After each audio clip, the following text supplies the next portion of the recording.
채권자 입장에서는 이제 어떤 문제가 있느냐? 채권자는 내가 가지고 있던 채권이 뭐로 변경이 된 거예요? 뭐로? 주식으로 변경이 된 거란 말이에요. 주식으로. 그럼 여러분 이런 걸 좀 생각을 해야 돼. 이게 두 가지 종류가 있는 거예요. 일반적으로 그냥 이 법률에 의한 것이 있고, 법률 즉 과세 이연되는 조항, 응? 그리고 과세 이연 조항이 아닌 경우가 있는 거야.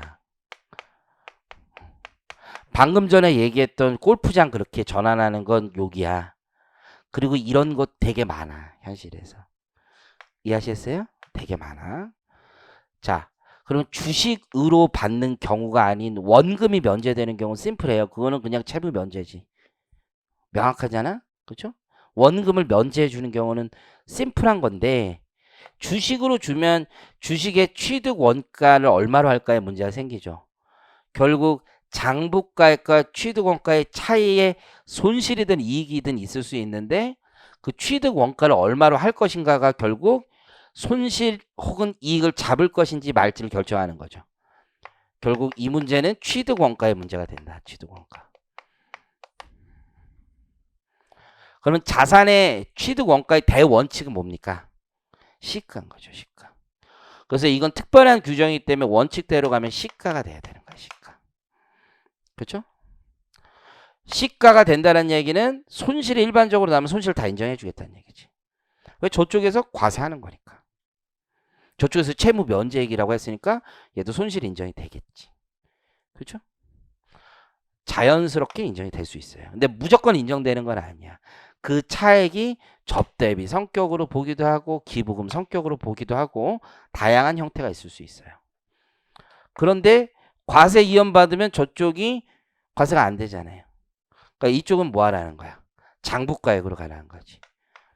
대신에 얘가 여러분들 처분 손익을 인정받는 건 어려운 문제는 아니에요. 장부가액이었지만 이걸 주식을 곧바로 처분하면 처분 손실을 인정받을 수 있잖아. 시가가 굉장히 나아지면. 그러니까 취득가액의 문제로 두고 과세 이연됐지만 처분하면 처분 손실을 인정받을 수 있지. 그죠? 이게 전환되는 시점에 과세지 이제 손실 인정을 안 해준다는 거죠. 나중에 바뀔 때 그때 처분할 때 인정을 하겠다는 얘기야.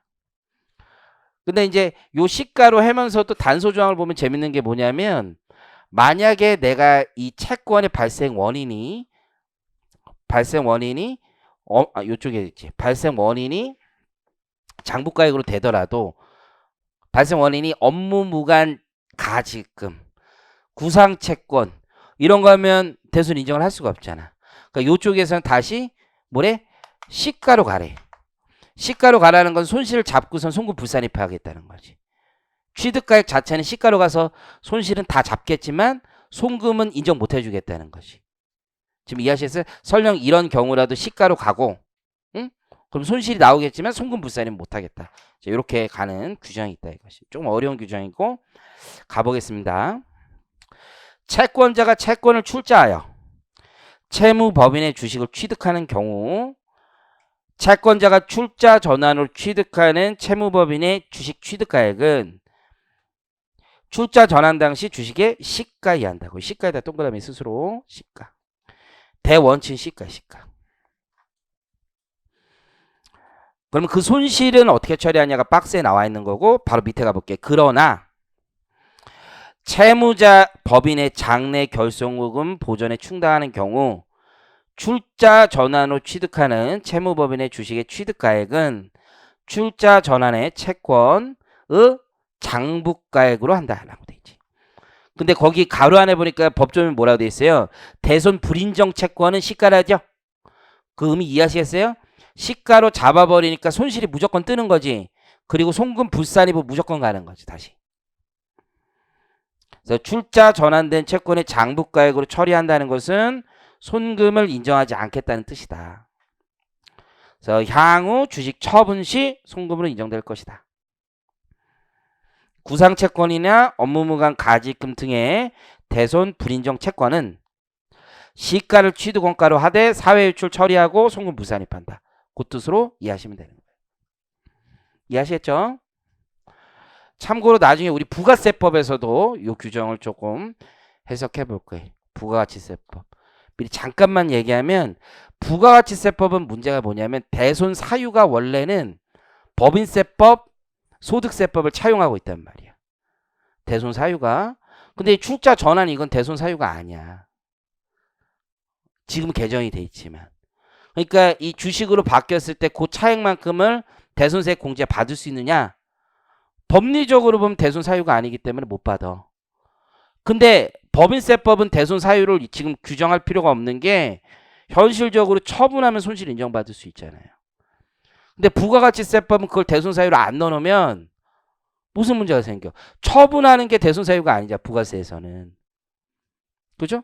그러면 자기는 뭐 10억짜리 채권이 있었는데 외상태가 있었는데 이거 주식 그냥 쓰레기 같은 거 하나 받고 대손세 공제도 못 받게 되는 거잖아. 그래서 부가가치세법 시행령은 개정을 해서 아예 걔를 법인세 소득세법 말고 따로 하나 넣어준 거야. 실제 좀 어려운 얘기긴 한데 부가세법 가서 다시 한번 얘기할 거고 거기 대손세 공제 지금 우리 법에 따르면 대손세 공제 할 수 있다 이거죠. 채무 면제액 그 부분 채무 면제되는 부분에 대해서. 그래서 이게 포인트가 뭐냐면 회생 계획 인가 시점 등에 해준다는 거야. 회생 계획 인가 시점 등에 해주고 있다는 얘기입니다.